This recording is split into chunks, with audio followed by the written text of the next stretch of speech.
ஓம் சாய்ராம். என் அன்பு குழந்தையே, நாளை உன் விருப்பங்கள் நிறைவேறும் தங்கமே. திடீர் திருப்பத்தையும் தரப்போகிறது. கேட்டு சந்தோஷமாக தூங்கு. நாளை நல்ல நாளில் வீடு தேடி வந்து உனக்காகவே தரப்போகிறேன் இந்த சாய். எதிர்பார்த்து காத்து கொண்டிருந்து தூங்கு. நிம்மதியாக தூங்கு.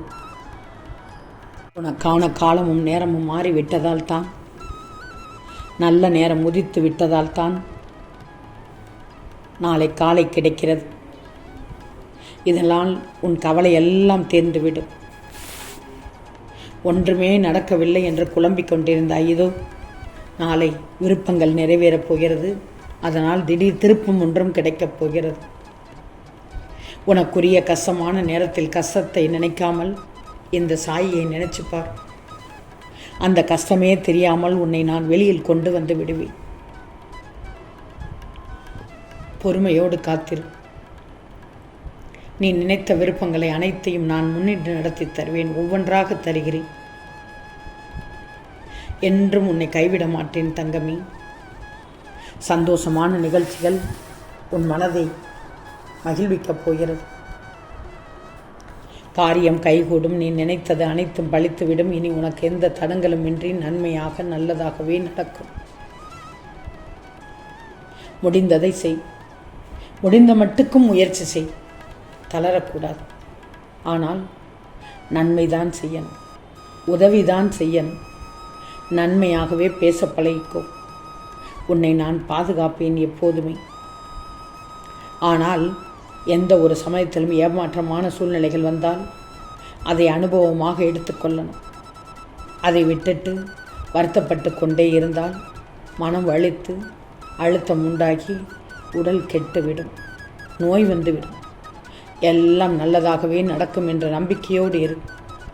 உன் கடமைகளை நேர்மையோடு செய். நான் இருக்கிறேன் உனக்கு.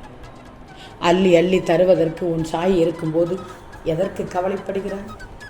யாரிடமும் எதையும் கேட்க வேண்டவே வேண்டாம். உன் மனதில் நிறைய ஆசைகளை பூட்டி வைத்து கொண்டிருக்கிறாய். எனக்கு தெரியும்.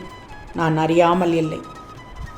நீ மனதில் நினைப்பது போல்தான் எல்லோரும் இங்கு மனதில் நினைத்து கொண்டிருக்கிறார்கள்.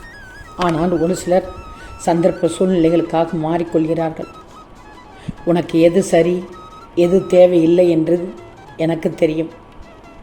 உன்னை எப்படி நடத்தி கொண்டு போய் சொல்ல வேண்டும் என்றும், உன் மனதில் எந்த வகையில் உனக்கு நான் காண்பித்தால் நீ எந்த வழியில் வருவாய் என்பதையும் எனக்கு தெரியும். உன்னை சேர்க்க வேண்டிய இடத்தில், உனக்கான சுற்றத்தில் உன்னை கொண்டு போய் சேர்ப்பேன். அதுவரை அமைதியாக இரு, பொறுமையாக இரு, நம்பிக்கையாக இரு. துணிச்சலோடு செயல்படுவதற்கு ஒரு சில விஷயங்கள் நடத்தி கொண்டிருக்கிறேன். அதனால் நீ நல்ல நிலைமையில் வளர்ந்து வாழ்ந்து விடுவாய். உன் வாழ்க்கையில் இருள் சூழாது நான் பார்த்துக்கொள்வேன். ஆனால் தங்கமே, ஒரு வருடத்தில் ஒரு பிடிக்கவில்லை என்றால் அதை விட்டுவிடு. பலரிடம் போய் சொல்லி கிண்டிக் கொண்டிருக்கிறார். அது குப்பை கூலம். குப்பை கூலத்திலிருந்து வெளிவரும் வார்த்தைகள் எல்லாம் குப்பையாகத்தான் இருக்கும். அதன் மனதில் என்னதான் இருக்கும்? அழுக்கு தான் இருக்கும். அந்த அழுக்கிடம் போய் சேர்ந்து கொண்டால் நமக்குத்தான் அழுக்கு ஓட்டிவிடும். நல்லவர்களிடம் போய் சேர்ந்தால் நல்ல எண்ணங்கள் உருவாகும். கெட்டவர்களோடு சேரக்கூடாது. ஆனால் உனக்கு அவர்கள் இனிக்க பேசுவார்கள். உள்ளே முழுவதும் வஞ்சகம் வைத்திருப்பார்கள், வன்மங்கள் வைத்திருப்பார்கள். உன்னை எப்படிடா கீழே சாய்க்கலாம் என்று காத்து கொண்டிருப்பார்கள். அவர்களிடத்தில் போய் பழகப் போகிறாய்? அறவே விட்டுவிடு. அவர்களின் நினைவுகளையே துடைத்து எறிந்துவிடு. நீ விரும்பியோ விரும்பாமலோ அதை ஏற்றுக்கொண்டு உனக்கு நீயே துரோகத்தை இழைத்து கொள்ளக்கூடாது. அமைதியாக போ, தப்பில்லை. அமைதியாக போ, தப்பே இல்லை. நீ அடங்காதவள் அல்ல. எதற்கும் அடங்கித்தான் போவாய். ஆனால் அவர்களோ அடங்காத ஜென்மங்கள். அந்த அடங்காத ஜென்மங்களிடம் கட்டுக்கொள்ள அடங்கி இருக்கப் போகிறாயா? வேண்டாம், பயப்படாதே. உன்னை வீழ்த்தும் அளவிற்கு விதிகள் எழுதப்பட்டிருந்தாலும் அதை நிவர்த்தி செய்யும் வழிகளும் எனக்கு தெரியும். நான் தருவேன் தங்கமே. இதுவரை நீ அனுபவித்த கஷ்டங்கள் எல்லாம் நான் பார்க்காமல் இல்லை. நெஞ்சை பிழிய வைக்கும் சம்பவங்கள். நீ பட்ட வலி வேதனை கொஞ்சம் நஞ்சமல்ல. அதிகமாக உன்னுடைய வாழ்க்கையில் கஷ்டங்களைத்தான் அனுபவித்து விட்டாய். சந்தோஷம் என்பது உன் வாழ்க்கையில் குறைவாக இருந்தது. ஆனால் அது நிறைவாக இருக்கப் போகிறது. உன்னை துரத்தி கொண்டிருக்கும் கடுமையான துயரத்திலிருந்து விடுபட முடியாமல் கடும் வேதனை அடைந்தாய். அதனை பகிர்ந்து கொள்ளாமல் ஊக்கிக்கொண்டு என்னவானாய்? மன அழுத்தத்தில் போய் படுத்த படுக்கையாகிவிட்டாய். இதோ நீ கலங்கி கொண்டிருக்கும் உன்னிடத்தில் என்னுடைய பேச்சையெல்லாம், என் பதிவையெல்லாம் நீ கேட்கும்போது உன்னை கைதூக்கி விடுவதற்கான ரூபத்தில் நான் வந்து உன்னை காப்பேன். நம்பு தங்கமே. எத்தனை பேர் பேசிய பேச்சு இது என்று தெரியுமா? கடவுளை நம்பணும், உனக்கு பிடித்தவர்களை நம்பணும், வேறு யாரையும் நம்பக்கூடாது. பிடிப்பு இருக்கணும், பிடிமானம் இல்லாமல் இருக்கக்கூடாது. அனுபவிக்கணும், எதையும் அனுபவிக்காமல் போய் சேரக்கூடாது.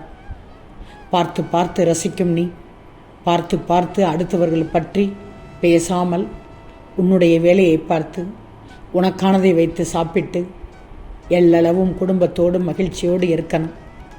அடுத்தவர்கள் எப்படியும் போகட்டும், எப்படியும் சம்பாதிக்கட்டும்.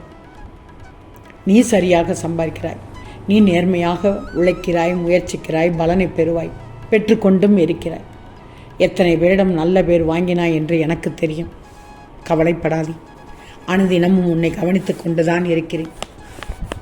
இயற்கையில் விதிக்கப்பட்ட எல்லா சூழ்நிலைகளுமே எல்லோருக்குமே பொருந்தும். இங்கு வாழும் வாழ்க்கையில் இயற்கை சக்கரத்தில் தான் நீ வாழ்ந்து கொண்டிருக்கிறாய். எல்லா சூழலுக்குமே ஆட்பட்டு நீ பழகி கொண்டு விட்டாய் அல்லவா? நான் மனதில் நினைத்த காரியம் நடக்குமா நடக்காதா என்ற குழப்பத்தில் இனி இருக்கக்கூடாது. நடந்தால் என்னுடன் என் குடும்பமும் சேர்த்து நிம்மதியோடு இருப்பார்கள் சாயப்பா என்று என்னிடம் பாதம் தொட்டு வேண்டுகிறாய். என்ன போராட்டம் நடந்தாலும் இன்றைய பொழுது போல் நாளை வராது. இந்த நாளை சந்தோஷமாக வழி நடத்திச் செல். அப்படித்தான் நீ நினைக்கணும். ஒவ்வொரு நாளாகவும் புது புது நாளாக, புத்தம் புதிய நாளாக விடியும் என்று நம்பி தூங்கணும். அப்பத்தான் உனக்கு புத்துணர்ச்சி ஊட்டிய நாளாக நாளை பிறக்கும். ஆம் தங்கமே, நாளை நீ நினைத்த விருப்பங்களை நிறைவேற்றி தரப்போகிறேன். அதனால் உன் வீட்டில் திடீர் திருப்பம், எதிர்பாராத திருப்பம், மகிழ்வான தருணம் கிடைக்கப் போகிறது. நிச்சயமாக என்னிடத்தில் நன்றி சொல்வாய். சாயி, நீங்கள் சொன்னதை நம்பி கேட்டேன், சந்தோஷமாக தூங்கினேன். நாளை விடியலில் நல்லது கிடைக்கும், விருப்பங்கள் நிறைவேறும், திடீர் திருப்பம் தரும் என்று சொன்னீர்கள். நம்பிக்கையோடு இருந்தேன், பெற்றுவிட்டேன். நன்றி சாயி, நீங்கள் இருக்கிறீர்கள் எனக்கு பக்கபலமாக என்று என் ஆலயத்திற்கு வந்து ஆனந்த கண்ணீரோடு நன்றி சொல்ல நிச்சயம் வருவாய். நான் எதிர்பார்த்து காத்து கொண்டிருக்கிறேன். ஆம் தங்கமே, நிச்சயம் நடக்கும். நல்லது நடக்கும். நல்லது மட்டுமே நடக்கும். அது நன்மையாகவே இருக்கும். ஓம் சாய்ராம்.